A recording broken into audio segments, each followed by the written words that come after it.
সোনার বাংলার নেপো কিডসরা গত পরশুদিন কিভাবে আমার ক্রিকেট বোর্ড দখল করে ফেললো। বলা ছিল রিপাবলিকের কথা, কিন্তু কায়েম করলেন রাজতন্ত্র। আপনার পারিবারিক রাজতন্ত্র কায়েম করলেন। নেপালের কথা মনে নাই? নেপালের আন্দোলন কোথায় শুরু হয়েছিল? আপনাদেরকে মনে করিয়ে দিচ্ছি, এই নেপো কিডদেরকে বাংলাদেশের তরুণরা আবার প্রতিরোধ করবে ইনশাআল্লাহ। বাংলাদেশের ইতিহাস সাক্ষী, these are not tolerated for years and years, for hundreds of years. These have been evident for the nation and the students. These have been the place for evidence. This has happened in the past and shall happen in the future for the same given reason. এটা হইতেই হবে। এটা মুক্তির লড়াইয়ের অঙ্গীকার ছিল আমাদের। সেই নেপো কিডসরা আবার বাংলাদেশে নতুন করে সুটটাই পরে ফিরে আসছে, যাদের আয়োটা অফ এভিডেন্স কোনো কন্ট্রিবিউশন নাই গত জুলাইয়ের অভ্যুত্থানে, ন্যূনতম কোনো অভ্যুত্থানের কোনো কন্ট্রিবিউশন নাই। এক্স্যাক্টলি দেখেন ৭২-এর সংবিধানে কিভাবে আমাদের সাথে প্রতারণা করলো। বলা ছিল একটা গণতান্ত্রিক রাষ্ট্রের কথা স্বাধীনতার ঘোষণাপত্রে ছিল। বাংলাদেশের ইতিহাসে সোনার বাংলায় প্রথম নির্বাচন, the old enough to remember and those good enough to read the books of history, ৭৩-এর মার্চের প্রথম নির্বাচন পড়েন। বাংলাদেশে জাসদ সবচেয়ে বড় বিরোধী দল ছিল, তাদেরকে কোথাও ইলেকশন ক্যাম্পেইন করতে দেওয়া হয় নাই। ১০০-র উপর ক্যান্ডিডেটকে পিটায় জেলে ভরে হত্যা করে নাই করে দিয়েছে। শেখ মুজিব নির্বাচনের পরে বঙ্গভবনে দাঁড়িয়ে বলেছে, আজকে বাংলাদেশে কোনো বিরোধী দল নাই। শেখ মুজিব বলেছে অন রেকর্ড। তাহলে ৭৩-এর নির্বাচন তার ফল, আর আমার স্বাধীনতার ঘোষণাপত্রে আপনি কি বলা ছিল? আর ৭২-এর ইনস্ট্রুমেন্ট দিয়ে যে ইলেকশনটা করলেন, এক্স্যাক্টলি আপনি আমার মুক্তির লড়াইয়ের সাথে আবার বেইমানি করলেন, exactly using or excusing with the same instrument of politics. তাহলে চিন্তা করে দেখেন, এই মুক্তির লড়াইতে এই জাতির পলিটিক্যাল ক্লাসের বেইমানির ইতিহাস নতুন কোনো ঘটনা না, বারবার ঘটেছে। এবং বারবার আমার তরুণরা ঠিক একই কারণে রাস্তায় এসে লড়াই করে জীবন দিয়ে মুক্তির লড়াইতে আখরে আখরে রক্ত দিয়ে দেয়ালে দেয়ালে লিখে দিয়েছে, বুকের ভেতর অনেক ঝড়, বুক পেতেছি গুলিকর। কারণ এই ঝড়ের সিমটমটা একদিনে তৈরি হয় নাই, বসন্তে বসন্তে শেষে কালবৈশাখী এসে আমার তরুণদের হৃদয়ে সেই ঝড় তৈরি করে দিয়েছে টর্পেডোর মতো করে, যেটা ২৪ হয়ে ফিরে আসে, যেটা ৯০ হয়ে ফিরে আসে, যেটা ৭১ হয়ে ফিরে আসে।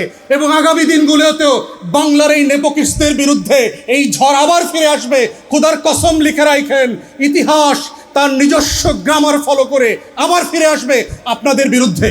এবং আপনাদেরকে ওয়ার্ন করছি, আপনারা আমাদের শত্রু রাজনৈতিক দল না। কথা শুনে মনে করবার কোনো কারণ নাই যে আপনাদের পতনের জন্য কোনো আন্দোলন আমরা করছি। আমরা শুধু আপনাদেরকে সতর্ক করছি, আহ্বান করছি, কারেকশন করবার জন্য বলছি, নিজেদের পথ শুধরায় নেন।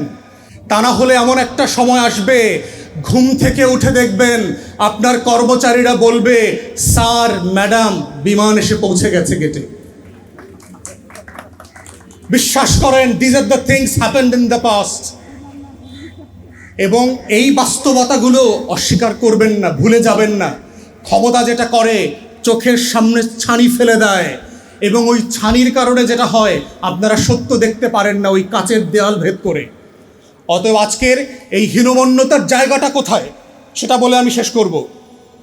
৭১-এ দেখবেন, যাকে সামনে রেখে আমাদের এই মুক্তির লড়াই হয়েছিল, শেখ মুজিবুর রহমান, যাকে কেন্দ্র করে স্বাধীনতা তৈরি হয়েছিল, সংগঠিত হয়েছিল, সেই ব্যক্তিটার ইতিহাস যদি দেখেন, আপনারা যদি তাজউদ্দিন আহমেদের ডায়েরি পড়েন, তার মেল লেখা বই পড়েন, এম এ মোহাইমেন আওয়ামী লীগের এমপি ছিল, তার লেখা পড়েন, আপনারা যদি বিবিসি বাংলার সাবেক মহাপরিচালক ছিল, তার লেখা পড়েন, আপনারা দেখবেন পাতায় পাতায় শেখ মুজিবের হীনমন্যতার কথা আসছে ৭১-এর মুক্তিযুদ্ধ নিয়ে। কেন? আমি এত বড় নেতা, আমি ৭ তারিখে এত মানুষের সামনে বক্তব্য দিলাম, আমার এক আঙ্গুলে দেশের কোটি কোটি মানুষ উঠেছে আর বসেছে, সেই আমি ছাড়া কিভাবে একটা মুক্তির লড়াই সংগঠিত হয়? এই হীনমন্যতা শেখ মুজিবকে সবসময় তাড়া করে ফিরেছে। তাজউদ্দিন আহমেদ তাকে বারবার বলেছে, আসেন মুজিব ভাই, আপনাকে আমাদের মুক্তির লড়াইয়ের গল্পটা বলি। আপনাকে একদিন নিয়ে মুজিবনগর যাই, সীমান্তের এই পারে ওই পারে আমরা মাসের পর মাস কীভাবে ঝুঁকি নিয়ে একটা মুক্তির লড়াইকে সংগঠিত করেছিলাম। শেখ মুজিব খাইতে খাইতে বলতেছে, আমি সব জানি, তোরা কি করছো না করছো। শেখ মুজিবের ভিতরে এই হীনমন্যতা প্রচণ্ড রকম কাজ করত। ঠিক একইভাবে দেখতে পাচ্ছি, এবং বাই ডিফল্ট শেখ মুজিব ওই লড়াইতে রণাঙ্গনে ছিলেন না। 25 তারিখ যখন গোলটেবিল বৈঠক ভেস্তে গেল, বিকালে সন্ধ্যায় তাজউদ্দিন আহমেদ বলছে যে আমি একটা রেকর্ডার কাগজ কলম নিয়ে শেখ মুজিব ভাইয়ের বাড়িতে গেলাম, যে মুজিব ভাই খবর পাচ্ছি আজকে সব ক্র্যাকডাউন হবে রাতে, আপনি একটা ঘোষণাপত্র রেকর্ড করে দেন, আপনাকে যদি কোনো কারণে অ্যারেস্ট করে ফেলে আমরা যেন এইটাকে কেন্দ্র করে সামনে রেখে জনগণকে সংগঠিত করতে পারি। শেখ মুজিব অস্বীকার করলো যে না, কোনো ঘোষণাপত্র এখন রেকর্ড করা যাবে না, এগুলো ঝামেলা হবে, আরও বেশি ধরপাকড় হবে। উনি বললেন তাহলে কাগজ কলম নিয়ে আসছি, একটু লিখে দেন যেটা আপনার নামে আমরা পাঠ করব। শেখ মুজিব সেটা করতে অস্বীকার করেছিল। এই শেখ মুজিবের নামে যিনি ঘোষণাপত্র দিতে অস্বীকার করলেন, যিনি বক্তব্য রেকর্ড করতে অস্বীকার করছেন, অথচ তাকে সামনে রেখে একটা মুক্তির লড়াই সংগঠিত হয়েছে, তার ভিতরে এবং তার ৭১ পরবর্তী আচরণ পুরোটা মিলিয়ে দেখা যায় যে ৭১-এর মুক্তির লড়াইতে শেখ মুজিব, শেখ পরিবার এবং আওয়ামী লীগের বড় একটা অংশের যে হীনমন্যতা, এবং এই হীনমন্যতা কাটিয়ে উঠতেই তাকে চেতনা ব্যবসা করতে হয়েছে গত ৫৫ বছর। সে মুক্তির লড়াইটাকে ঘোষণাপত্রের আলোকে একটা রিপাবলিক করবার বিনির্মাণের চেষ্টা সে করে নাই, বরং মুক্তির লড়াইকে নিয়ে সে ব্যবসা করতে চেয়েছে, স্বাধীনতার ঘোষণাপত্র নিয়ে ব্যবসা করতে চেয়েছে, মুক্তিযুদ্ধের শহীদদেরকে নিয়ে ব্যবসা করেছে। একটা তালিকা পর্যন্ত হয় নাই এই সোনার বাংলায়। কত অসভ্য রাষ্ট্র আমরা চিন্তা করেন, আমার এই দেশের জন্য যে মানুষগুলো জীবন দিয়েছে তার একটা তালিকা পর্যন্ত নাই। আপনি ভিয়েতনাম মেমোরিয়াল দেখে আসেন, ৫৯,০০০+ সৈন্যের প্রত্যেকের নাম সেই ভিয়েতনাম মেমোরিয়ালে লেখা আছে। আপনি এখন ট্রাফালগার স্কোয়ারে যান, আপনি লন্ডনে গেলে দেখবেন, হাইড পার্কে গেলে দেখবেন ২০০৫ সালে ৭/৭ বোম্বিংয়ে যে ৫২ জন মানুষ মারা গেছে প্রত্যেকের নাম সেখানে খোদাই করে দেওয়া আছে। আপনি ওয়ার্ল্ড ট্রেড সেন্টারে যান নিউ ইয়র্কে, 9/11-এর ঘটনার ৩,০০০+ কাছাকাছি মানুষের প্রত্যেকের নাম খোদাই করে দেওয়া আছে।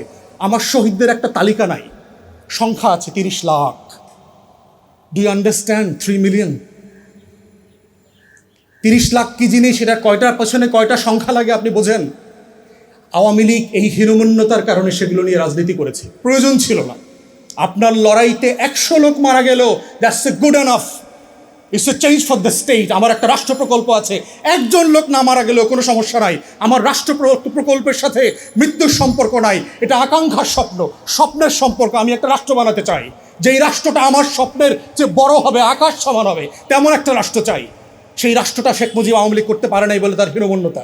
এক্স্যাক্টলি দেখবেন বিএনপি নেতাদের মধ্যে, সে ২৪-এর আয়নায় যখন তাকায় বিএনপির কোনো মিছিলের ছবি নাই। সে যখন ২৪-এর আয়নায় তাকায় বিএনপির ব্যানার ধরা কোনো মিছিল নাই। সে যখন ২৪-এর আয়নার দিকে তাকায় ছাত্র তরুণদের সাথে একসাথে বিএনপির নেতারা মিছিল করছে, তেমন কোনো প্রতিবাদের ঝড় নাই, বরং তারা অন রেকর্ড বলেছিল এটার সাথে আমরা নাই। এই হীনমন্যতা বিএনপি তাড়া করে ফিরছে।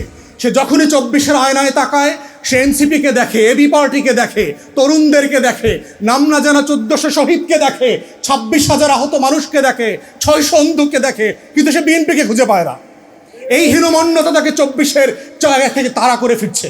এবং এক্স্যাক্টলি তার নেতারা ৭১-এর মতো পালায়া ছিল, জেলে ছিল, তা না হলে বিদেশে ছিল। Exactly same phenomena.